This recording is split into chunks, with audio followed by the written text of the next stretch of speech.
नमस्कार दोस्तों, my self मोहित तोमर और आप देख रहे हैं DRR कोचिंग क्लासेस। तो दोस्तों, आज कुछ नया सीखेंगे अपने बेस्ट टीचरों के साथ। तो let's go on the topic is very clear for everything's. हाँ दोस्तों, एक कमाल चीज़ है कि आपको जो वीडियो देखते हो उसको लाइक, कमेंट और सब्सक्राइब करना ना भूलें। चाहे कैसा भी आपको जैसी वीडियो लगे, good, bad, better and the lock of everything's, तो लाइक कमेंट करना ना भूलें। दोस्तों नमस्कार। तो चलते हैं अपने टॉपिक की तरफ। आज का टॉपिक क्या है? तो थैंक यू सो मच आप लोगों को कि इतनी देर किसी को बैठ के सुनना सबसे बड़ी बात ये होती है, क्योंकि जब वहाँ पे हम बैठ के किसी को सुनते हैं तो उतना पेशेंस रखना पड़ता है, ये मुझे लगता है। और एक्चुअली मैं 26 साल की हूँ। 2011 में चलती ट्रेन से मुझे कुछ बदमाशों ने, मैं वॉलीबॉल चैंपियन भी रह चुकी हूँ। 2011 में चलती ट्रेन से मुझे बदमाशों ने एक गोल्ड चेन पहनी थी, चलती ट्रेन से मुझे उठा के बाहर फेंक दिया था। लखनऊ से दिल्ली आ रही थी मैं। कंपार्टमेंट में बहुत सारे, जनरल कंपार्टमेंट था, बहुत सारे लोग थे, किसी ने मना नहीं किया। एक प्लेयर का जो स्पिरिट होता है वो अपने आप, जब कोई छीनने की कोशिश करता कुछ भी, वो देता नहीं है। तो मेरे में भी था, मैंने मना किया और उन्होंने मुझे चलती ट्रेन से, वो 4-5 थे, उन्होंने बाहर फेंका। दुर्भाग्य ये था कि उसी समय दूसरी ट्रैक से ट्रेन आई और मैं उस ट्रेन में टकराई, फिर नीचे गिरी। दोनों ट्रेनें निकल गईं। कुछ देर बाद मैंने हाथ को ऐसे रख के उठने की कोशिश किया तो देखा कि मेरा पैर कट चुका था। थाई को उठा के देखा, मेरा पैर ऐसे जीन्स में लटका हुआ था, ब्लड फोर्सफुली निकल रहा, दूसरे पैर की हड्डियाँ टूट टूट के बाहर निकल चुकी थी। पूरी रात मैं चिल्लाती रही ट्रैक पे, छोटे छोटे पत्थर होते ऐसे चिल्लाती रही कि कोई बचा ले, कोई बचा। कोई नहीं आया बचाने। और जब पूरी रात चिल्लाते चिल्लाते इतना कि मुझे दिखाई भी देना बंद हो गया। जब ट्रेन आता था तो वाइब्रेट होता था। इतना ही नहीं, फ्री का इनविटेशन भी लोगों को मिल गया था, कुछ लोगों को। ट्रैक पे आपने ट्रेन की ट्रैक पे छोटे छोटे चूहे देखे होंगे, मेरे कटे हुए पैर पे आग के मेरे पैर कुतर रहे थे। मेरा मैं ब्रेन कॉन्शियस मेरा पूरा काम कर रहा था मेरे, लेकिन बॉडी में कोई भी मूवमेंट नहीं था। पूरे पल में वही चीज़ें सोच कि कैसे मैं अपने आप को कैसे बचा पाऊँ। लेकिन करीब पूरी रात ऐसे बीता। सुबह गांव वालों ने मुझे बरेली डिस्ट्रिक्ट हॉस्पिटल यूपी में है, वहाँ पे हुआ था ये। सुबह गांव वालों ने मुझे उठाया, डिस्ट्रिक्ट हॉस्पिटल ले जाके रखा। तो फार्मासिस्ट, डॉक्टर, CM जितने लोग थे आपस में बातें कर रहे हैं, अरे हमारे पास तो एनेस्थीसिया नहीं है, ब्लड नहीं है, इसका इलाज शुरू करें तो हम कैसे करें। मुझे भी नहीं दिखाई तो नहीं, लेकिन मेरा सुनाई दे रहा था सब कुछ वहाँ पे। कहाँ से हिम्मत आई मुझ में, मुझे भी नहीं पता। मैंने बोला वहाँ पे कि सर जब मेरा पूरा पैर कटा, तब मैंने इतनी देर रेलवे ट्रैक पे थी, मैं उस चीज़ को बर्दाश्त किया, तो अभी तो आप मेरे अच्छे के लिए मेरे पैर काटेंगे। शायद आपको यकीन नहीं होगा, या फिर कभी आप लोगों ने ये चीज़ नहीं देखी, कोई डॉक्टर या फार्मासिस्ट अपना ब्लड दे के किसी पेशेंट को बचाया। मेरी इस बात को सुनने के बाद वहाँ के डॉक्टर और फार्मासिस्ट दोनों ने एक एक यूनिट ब्लड दिया और मेरे पैर को बिना एनेस्थीसिया अलग कर दिया गया। आज भी मैं उस दर्द को महसूस करती हूँ। जब भी मैं जब बोलती हूँ तब मैं वो चीज़ें महसूस करती हूँ। उसके बाद जब बात मीडिया में आई, लोगों को पता चला कि रिमा नेशनल प्लेयर है, KGMC king George medical college Lucknow में एडमिट करा, लखनऊ से फिर sport minister, AIIMS trauma centre Delhi. तब तक सब ठीक ठाक चल रहा था। प्लेयर होने की वजह से अच्छा ट्रीटमेंट मिलना शुरू हुआ। करीब 4 महीने मैं एम्स में रही। एम्स में रहने के बाद जब मैं थोड़ा ठीक हुई, करीब 25 दिन बाद जब ठीक हुई, न्यूज़पेपर में गोल गोल लिख के आ रहे कि अरुणिमा के पास टिकट नहीं था, अरुणिमा ट्रेन से कूद गई। उसका खंडन किया घर वालों ने, फिर बोला कि अरुणिमा सुसाइड करने गई थी। जिस लड़की का शरीर का एक अंग कट चुका, पूरी जिंदगी का पता नहीं कि व्हील चेयर है, बैसाखी या पता, यहाँ तक कि मेरे स्पाइन में 3 फ्रैक्चर था, मुझे ये भी नहीं पता था कि मैं बेड से उठ भी पाऊंगी कि नहीं। अंदाजा लगाया जा सकता, सिर्फ अंदाजा लगाया जा सकता है कि उसकी दिलो दिमाग पे क्या चल रहा होगा, उस परिवार की क्या स्थिति रही होगी जब जिस परिवार की एक यंग एज लड़की का इस तरीके का सिचुएशन हुआ हो। फिर भी कहते हैं कि जहाँ चाह होती वहाँ राह मिली जाती है। एम्स के हॉस्पिटल के बेड पे मैंने डिसाइड किया, क्योंकि अपनी बातें हम चिल्ला चिल्ला के करें, वो सिस्टम की इतनी हाई लेवल की बातें हो रही थी कि हम एक मध्यम वर्गीय फैमिली से थे। हम अपनी बातें चिल्ला चिल्ला के कह रहे थे, लेकिन कोई नहीं सुन रहा था। लेकिन कहते हैं मैंने अपने दिल, दिमाग, अंतरात्मा से ये चीज़ सोच लिया कि ठीक है, आज आपका दिन है, जितना चाहो बोल लो, एक दिन तो मेरा दिन आने वाला, मैं प्रूफ कर दूंगी कि मैं क्या हूँ। मैं क्या थी ये मैं प्रूफ कर दूंगी। हॉस्पिटल के बेड पे डिसाइड किया वॉलीबॉल नहीं, लाइफ का सबसे टफ गेम करना है, तब मैंने माउंटेनिंग चुना। जब मैंने माउंटेनिंग कहने और करने में बहुत फ़र्क होता है। जब मैंने माउंटेनिंग की बात सोची और लोगों के सामने, सबसे बड़ी चीज़ थी सही गाइडेंस में ट्रेनिंग लेना, दूसरा स्पॉन्सरशिप। इतना बड़ा एक साथ तो मैंने 40 से 50 लाख मैंने वाकई में कभी नहीं देखे थे पहले। मेरे लिए बहुत बड़ी चीज़ थी वो इकट्ठा कर पाना। जब मैंने लोगों के सामने रखा कि मैं माउंटेनिंग करना चाहती हूँ, एवरेस्ट के लिए मुझे ट्राई करना है, हर किसी ने मुझे बोला कि क्या है, पागल हो चुकी हो क्या, तुम्हारा दिमाग खराब हो चुका, तुम कभी नहीं कर सकती माउंटेनिंग। एक पैर आर्टिफिशियल है, दूसरे में रॉड है, और तुम्हारा दिमाग खराब है, स्पाइन में भी फ्रैक्चर है, तुम पागल होगे, चुपचाप कोई नौकरी करो, जीवन यापन करो। क्योंकि लोगों का सबसे बड़ा प्रॉब्लम ये होता, लोग फिजिकल देखते, पैरों को मेरी अंतरात्मा में क्या चल रहा था वो तो किसी को पता ही नहीं था। मुझे लगता है कि आज यहाँ पे मैं भी सुबह से देख रही हूँ, इतने अच्छी चीजें मैंने सीखी यहाँ पे। बहुत बड़े बड़े स्पीकर को शायद आप लोगों ने भी सुना, आज मैं भी आपको यहाँ पे कि चाहे जितना मोटिवेट करूँ, चाहे जितना चीज़ें मैं बताऊँ, लेकिन मुझे लगता है सबसे बड़ा मोटिवेटर कौन होता, आप खुद। जिस दिन किसी भी लक्ष्य के प्रति आपकी अंतरात्मा जाग गई, आपको कोई नहीं रोक सकता उस लक्ष्य को पाने में।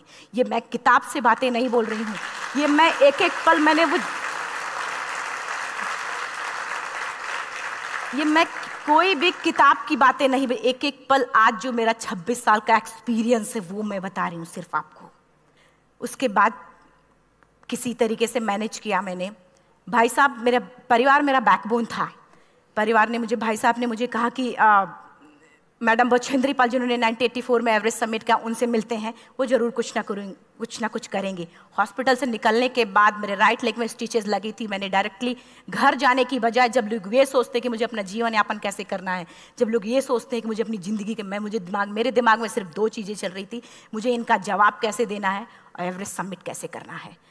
फर्स्ट तुरंत गए बछेंद्री मैम के पास। जब मिले, मैम ने फर्स्ट टाइम जब मुझे देखा तो उन्होंने कहा, अरुणिमा, उनकी आंखों में आंसू आ गए। उन्होंने बोला, अरुणिमा, तूने ऐसी हालात में एवरेस्ट जैसे दुरूह पहाड़ के बारे में सोचा तो तूने अपने अंदर तो एवरेस्ट फतह कर लिया, अब तो सिर्फ लोगों के लिए। मेरे परिवार को छोड़ के बाहर की पहली ऐसी महिला थी जिन्होंने मुझ पे भरोसा किया था कि हाँ अरुणिमा, तुम कर सकती हो।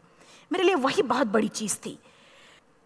प्लानिंग भी कर ली, मैम भी मिल गई, सब हो गया। लेकिन जब उतरते हैं फील्ड में तब पता चलता कि हम क्या हैं।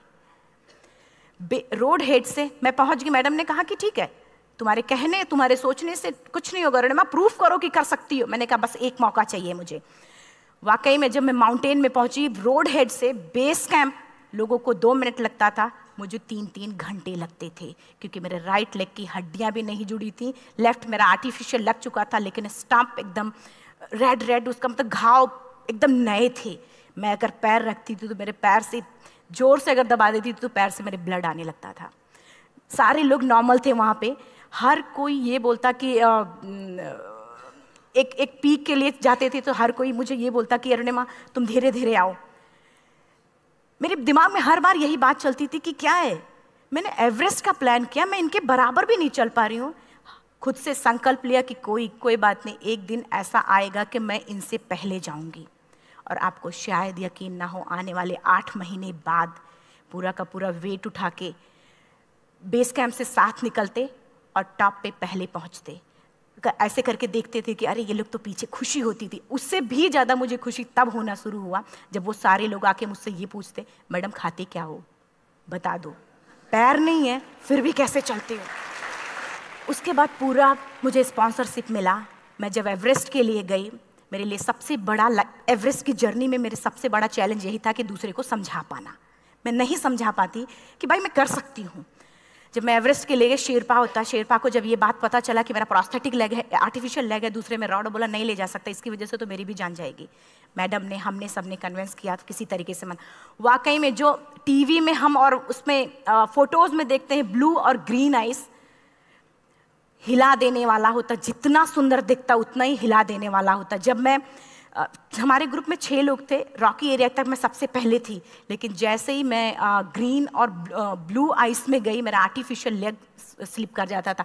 फ्रंट पॉइंटिंग से, जब मैं फ्रंट क्रैम्पोन से फ्रंट पॉइंटिंग मारती थी, लेफ्ट से पेन होता था तब भी करते, लेकिन आर्टिफिशियल जैसे फ्रंट पॉइंटिंग मूव हो जाता, मेरा पैर ही मूव हो जाता था।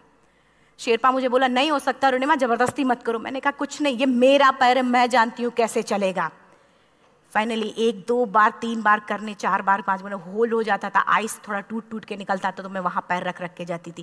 कैंप 3 तक ठीक था, प्रॉपर एक्लेमेटाइज किया अपने आप। कैंप 3 तक जनरली गए।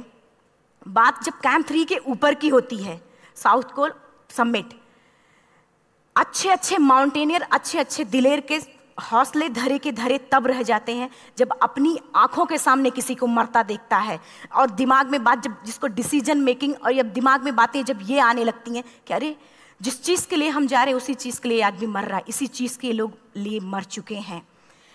रात में क्लाइंबिंग, ज़्यादा से ज़्यादा माउंटेनिंग रात में की जाती है क्योंकि वेदर शांत होता है। जब मैं रात में निकली साउथ कोल से, कैंप 4 से, मेरी हेडलाइट जिधर ही हेडलाइट जा रही थी उधर ही डेड बॉडीज मुझे नज़र आ रही थी।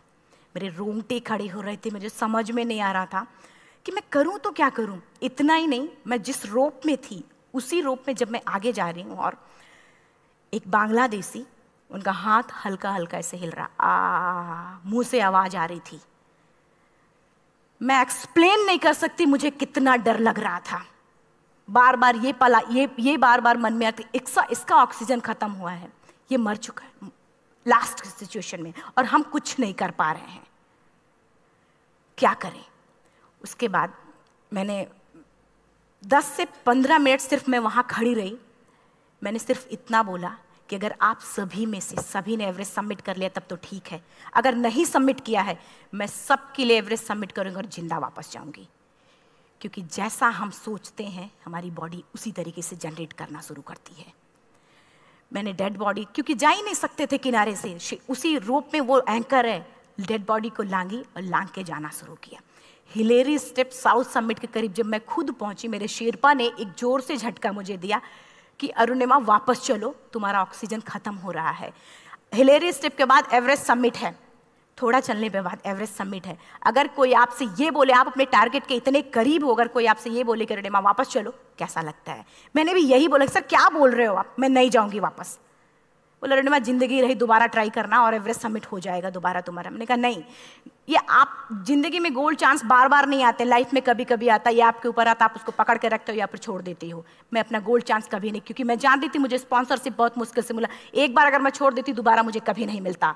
मैं बहुत अच्छी तरीके से जानती थी। मेरा फाइनली मुझे बछेंद्री मैम ने भी एक बार बात समझाई थी, मेरी माँ ने मुझे एक बात बताया था कि लाइफ में कभी कभी सिचुएशन ऐसी आती है जब सिर्फ आप अकेले होते हो, डिसीजन सिर्फ आपको लेना होता है। जहां पे भी होना, खड़े होकर हल्का सा पीछे मुड़कर देखना और ये सोचना कि आप एक एक कदम चल के यहां तक पहुंचे हो, सिर्फ अपना एक कदम आगे बढ़ाना, तुम देखना कुछ देर बाद तुम टॉप पे होगी। मेरे दिमाग में उनकी बातें वीडियो की तरह चल रही थी और सिर्फ एवरेस्ट का टॉप चल रहा था। मैंने शेरपा को पहले कन्विंस करने की कोशिश की कि भाई चल, कुछ नहीं होगा भाई चल। फाइनली जब वो नहीं माना, मैंने एक कदम आगे बढ़ाया, डिसीजन लिया कि नहीं जाना ही जाना है। आगे बढ़े, करीब 1 से 1.5 घंटे बाद मैं टॉप पे थी। और इतना ही नहीं, आज भी मैं जितनी बार बोलती हूँ उतनी बार मैं महसूस करती हूँ, मेरे रोंगटे खड़े हो जाते हैं, मेरा दोनों हाथ ऊपर करके जोर जोर चिल्लाने का मन कर रहा, कितनी जोर से चिल्लाऊं, इतनी जोर से चिल्लाऊं कि सबको बता दूं कि आज मैं टॉप ऑफ द वर्ल्ड पे हूं। उन लोगों को बता दूं जो लोग ये सोचते हैं, लड़की, दूसरे विकलांग, तीसरे मिडिल क्लास में, जो लोग एक बार हार के फिर दोबारा लड़ना नहीं चाहते, जो लोग हारने के बाद सोचते हैं कि हम दोबारा कुछ कर नहीं सकते, उन लोगों को मैं चिल्ला चिल्ला के टॉप से बताना चाहती थी कि नहीं, आप सब कुछ कर सकते हो, सिर्फ एक सोच की विकलांगता, हैंडीकैप आदमी यहाँ से होता है, यहाँ से नहीं। अगर यहाँ से जो आदमी विकलांग है तो नॉर्मल आदमी भी विकलांग है, जो अगर यहाँ से विकलांग है। चिल्ला चिल्ला के मैं बताना चाहती थी। मैंने शेरपा से कहा कि आप एक फोटो खींच लो, क्योंकि सारे लोग फोटो, अपना नेशनल फ्लैग का जो वैल्यू होती है ना, वो जब हम कहीं बाहर होते हैं तो पता चलता है। मुझे भी बहुत खुशी हो रही थी, फ्लैग को हग किया और बोला फोटो खींचो। बोला पागल हो गई है, तेरा ऑक्सीजन कभी भी खत्म हो जाएगा, नीचे चल। नहीं, फोटो खींच लो। फोटो खींचा उसने। वो तो अगली बार इतना तेज गुस्सा हुआ, मैंने उसको बोला कि भाई वीडियो भी बना ले। 8848 की हाइट पे ऑक्सीजन खत्म हो रहा है। आज हम भी हंस रहे हैं आप लोगों के साथ, क्योंकि यहाँ पूरा ऑक्सीजन है। और 8848 की हाइट पे जब मुझे शेरपा, कोई भी शेरपा को बोलेगा भाई वीडियो बना, तो वो तो परेशान हो जाएगा, पागल हो चुकी क्या, तुम मर जाए, मैं जा रहा हूँ नीचे। मैंने कहा नहीं कुछ नहीं होगा, आप बनाओ वीडियो। किसी तरीके से मन में 4-5 पेयर बैटरी रख के लेके गई कि डिस्पोजल कैमरा, एक अलग कैमरा, की मतलब एक नहीं काम करेगा तो दूसरा करेगा, प्रॉपर प्लानिंग से। शायद आप लोग भी सोचो कि वाकई में लड़की को इतना बड़ा रिस्क लेने की क्या जरूरत थी कि जिंदगी कभी भी जा सकती थी इसकी। लेकिन मैंने वो रिस्क लिया क्यों? क्योंकि मैं चाहती थी, कहीं ना कहीं से मेरे भी दिमाग में ये बात आ चुका था कि मैं जिंदा वापस ना जाऊं।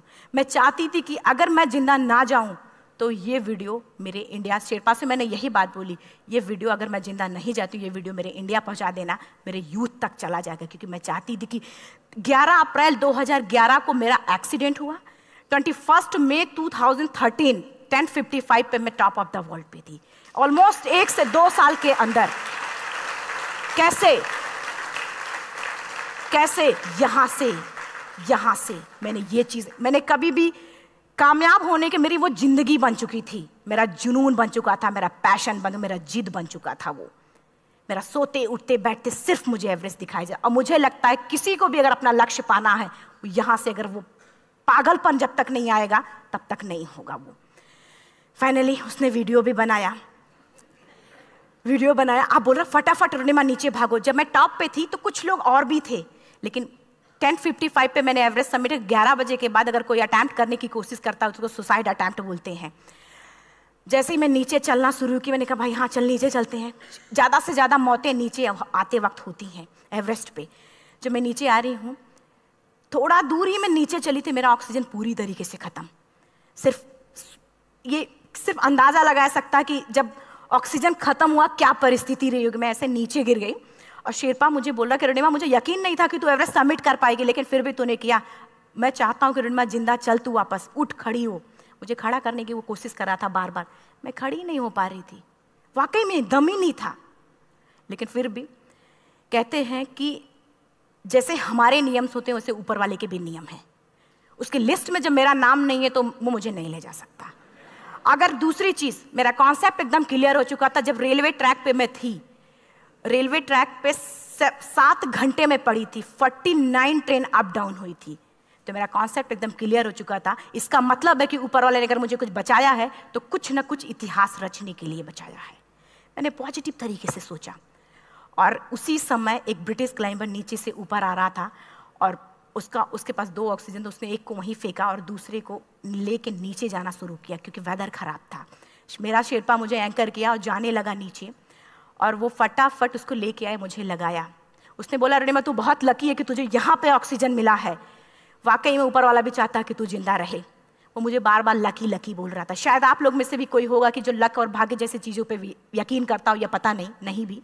मैं किसी की भावनाओं को ठेस नहीं पहुंचाना चाहती, लेकिन मैं इन किसी भी चीज़ों पे भरोसा नहीं करती, क्योंकि मेरा मानना है कि लक भी उसी का साथ देता है जिसके अंदर जीतने का जज्बा है। अगर आपके अंदर जीतने का जज्बा नहीं है, चारों तरफ सिर्फ बहाने होते हैं, सिर्फ बहाने, इतना सारा एक्सक्यूज होता है। शायद मैं भी अगर वापस आ गई होती तो मैं बोल देती मेरा ऑक्सीजन खत्म है, कोई मुझसे पूछने ना, बछेंद्री मन, न मेरा परिवार, कोई भी मुझे पूछने नहीं आता। लेकिन क्या कभी मैं अपने आप को समझा पाती? कभी नहीं। फाइनली जो भी था, लक भाग्य किस्मत में नीचे आ रही थी, बहुत खुश थी। माउंटेन, डेड बॉडीज, मेरा शेरपा, ये लोग थे। मैं किसी से शेयर भी नहीं कर पा रही थी कि अरे मैंने एवरेस्ट सबमिट किया, किसी से शेयर भी नहीं कर पा रहे थे। फटाफट मैंने नीचे हील मार के, हमारे से हील मार के नीचे आ रहे थे। एकाएक मेरा प्रोस्थेटिक लेग, पूरा का पूरा लेग ही निकल गया। -60 डिग्री तक टेम्परेचर डाउन हो जाता है एवरेस्ट पे।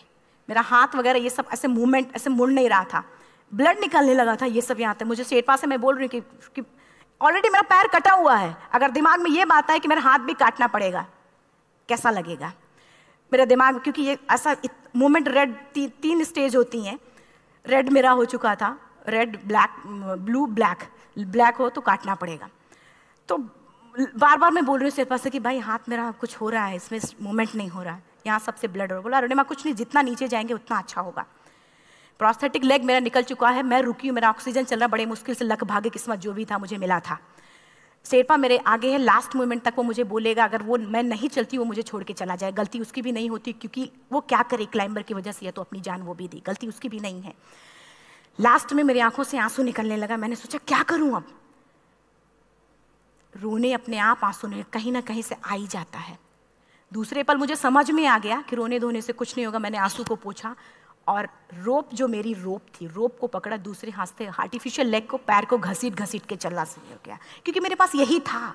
ये तो दूसरा था, गिव अप कर दो ही चीज़ थी। पैर को घसीट घसीट चलना शुरू हुआ। कुछ दूर नीचे चलने के आने के बाद रॉक था, उसमें घुसे, पैर को खोला, सही किया, फिर नीचे चलना।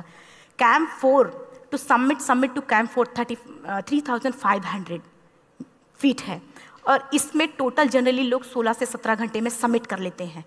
मुझे टोटल 28 घंटे लगे थे। हर माउंटेनियर, चाहे बाहर का या फिर इंडिया का, हर किसी ने ये मान लिया था कि अरुणिमा जिंदा वापस नहीं आएंगी। हर किसी ने ये चीज़ मान लिया था। लेकिन मुझे लगता, जब मैं वापस साउथ पोल पहुंची, जब मैं टेंट का जिप खोला, मैंने हर किसी ने कहा कि अरे तू यहाँ है, हम तो सब सोच लिए थे तू चली गई। हर किसी ने ये बोला था। फिर सब खुशी मना रहे थे हम सब। देखिए, ये सब बताने का मेरा सिर्फ एक मकसद था कि सब कुछ हम में है, हम जैसा चाहें वैसा कर सकते हैं। ऑलरेडी टाइम हो चुका है। मैं एक चार लाइन की पंक्ति सिर्फ बोलूँगी।